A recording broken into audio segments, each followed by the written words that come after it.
এইটো যে এতিয়াতে বেটাৰীত গৈ আছে মানে এতিয়া ইঞ্জিনত গৈ আছে গাড়ীখন ইঞ্জিনৰ হেৰিত গৈ এতিয়া আছে ইঞ্জিনত গৈ আছে আৰু বেটাৰীটো চাৰ্জিং হৈ আছে কিবা কিবি আহিলে ব্ৰেক মাৰিলো এতিয়া আকৌ বেটাৰী চাৰ্জিং হৈছে বেটাৰী চাৰ্জিং আছে হয় চাৰ্জিং মোডত আছে আপুনি জামত যদি আমি ব্ৰেক মাৰি ৰখি দিওঁ তেতিয়া চাৰ্জিং চলি দিব নেকি চাৰ্জিঙত চলিব আৰু আপুনি চাৰ্জ হৈ থাকিব মানে এতিয়া বেটাৰীত গাড়ীখন চলি আছে বেটাৰীটো চলিব বেটাৰীটো চলি থাকিব ন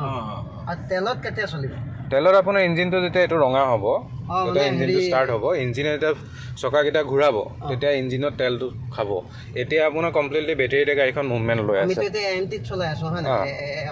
অটোমেটিক হেৰিখন চলাই আছো অটোমেটিক গাড়ীখন চলাই আছো আৰু হাইব্ৰিড ইঞ্জিন সদায় অটোমেটিক গাড়ী আহে এখন টয়োটা হাইৰাইডাৰ দুটা ইঞ্জিন আছে এটা নিউ ড্ৰাইভ এটা হাইব্ৰিড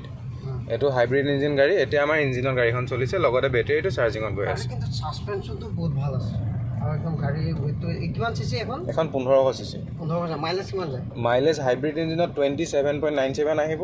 আৰু নিউ ড্ৰাইভ ইঞ্জিনত 23 কিলোমিটাৰ মাইলেজ আহিব সাৰ্ভিসিং কিমানত আহে সাৰ্ভিসিং ফাৰ্স্ট সাৰ্ভিসিং 1000 কিলোমিটাৰ তাৰপিছত 10000 কিলোমিটাৰ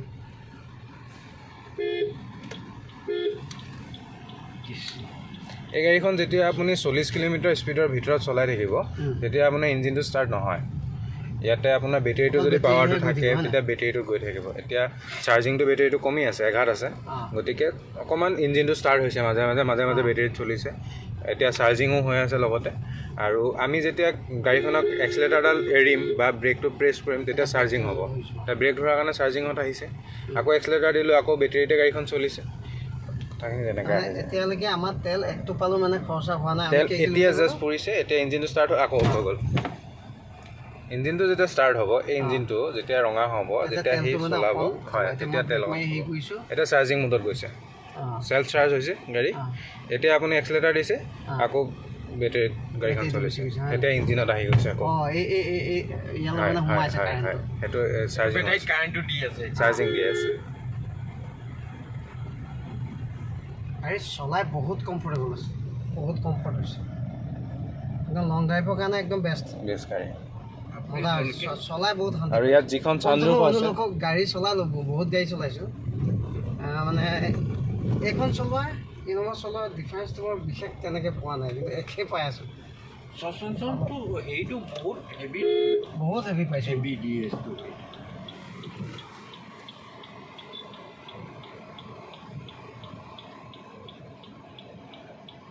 ব্ৰেকটো ৰখাইছোঁ ডাইৰেক্ট ৰৈ গৈছে আৰু ইয়াতে এতিয়া যিটো সানৰুফ আছে এখন সানৰুফখন 1000 mm পেনাৰমিক সানৰুফ এখন সম্পূৰ্ণ বেক সাইডলৈকে খোল খাব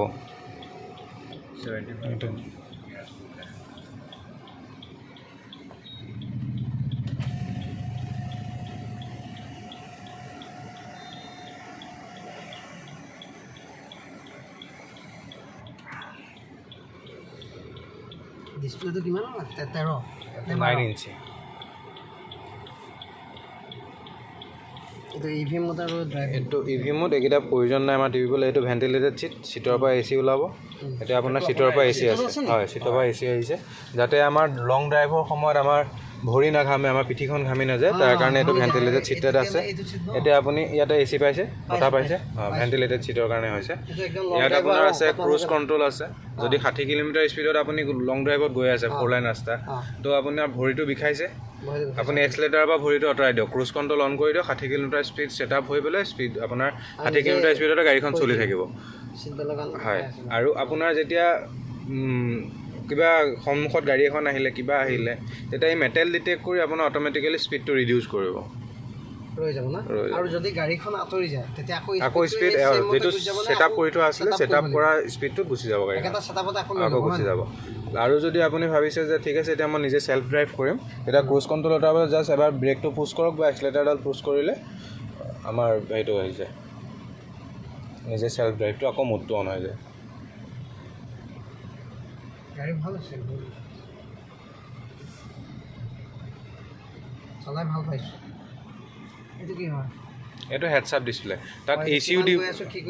তাত দেখাই দিব তাত এইচইউডি বুলি এটা অপচন আছে এইচইউডি অপচনটো যদি আপুনি দবাই তেতিয়াহ'লে হেডছ আপ ডিসপ্লেটো ওলাই আহিব আমাৰ ইয়াত আছে এইচইউডি বুলি আছে অকণমান দেৰি দবাই ৰাখক 2 ছেকেণ্ড মান এখন হেড ষ্টাৰ্ট ডিছপ্লে অপেন হৈছে এইটো অকল ড্ৰাইভাৰে দেখিব এইটো চাইড মই দেখি আছোঁ ষ্টাৰ্টিং দেখি আছোঁ গোটেইকেইটা বস্তু ষ্টাৰ্টিং হেল্ল'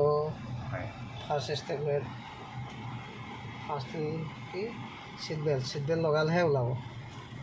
আৰু ওলাইছে 27 কিলোমিটাৰ 26 ড্ৰাইভ মোড 11.6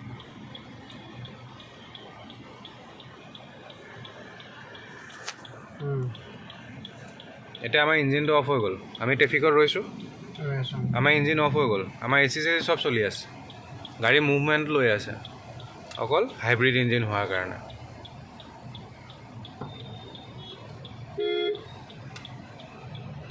এতিয়া গাড়ীখন আমাৰ বেটেৰীতে চলি আছে বহুত গহীন আছে গাড়ীখন ভাল হৈছে বহুত কমফৰ্ট আছে গাড়ীখন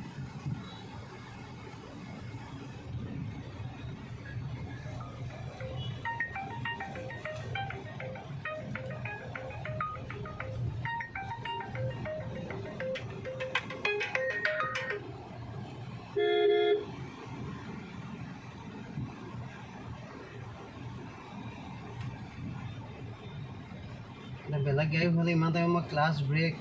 গুচি গ'লে বহুত টাইম গুচি গ'লো আৰু তেলটো খাই দিলোঁ হয় নাই একদম মানে খুব বেছি আমি কিমান তেল খালে বাৰু ইয়াত এতিয়া 50 টকামান 50 টকা নাই ইমান নাখায় 5 টকা বেটেৰী বেছি গৈ আছে ন বেটেৰীতে গৈছে 5 টকামান তেল কৰিলে ইমানখিনি আমি চলালে 5 টকামান তেল কৰিছে আমিতো স্পীড ব্ৰেকাৰো পাইছোঁ স্পীড যোৱাও নাই এতিয়া আমাৰ এটা প্ৰব্লেম আছে কি আমি ট্ৰেফিকত সোমালে আমাৰ তেল বেছি খায় ক্লাছ এক্সিলেটাৰ আমি যেতিয়া খেলোঁ তেতিয়া তেল বেছি খায় কিন্তু এই গাড়ীখনত ট্ৰেফিকতহে তেল কম খায় এই গাড়ীখনে আপোনাৰ ট্ৰেফিকৰ কাৰণে প্ৰব্লেম নাই এই গাড়ীখন সদায় আপুনি ট্ৰেফিকত চলাই আছে গুৱাহাটীত চলাই আছে বোকাখাট টাউন আজিকালি বহুত ভিৰ হৈ গৈছে তো বোকাখাটৰ কাৰণেও গাড়ীখন ট্ৰেফিকৰ কাৰণেও এটা পাৰফেক্ট গাড়ী আৰু XUV মডেল গতিকে ইয়াত কমফৰ্টনেছটো বেছি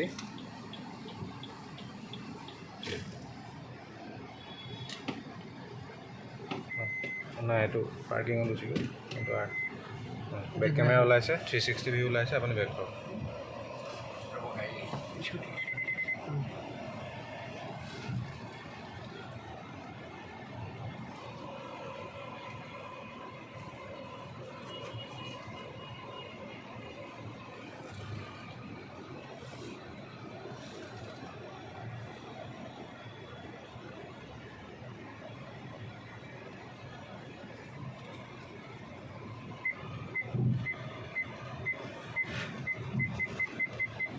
Wow, that's really good.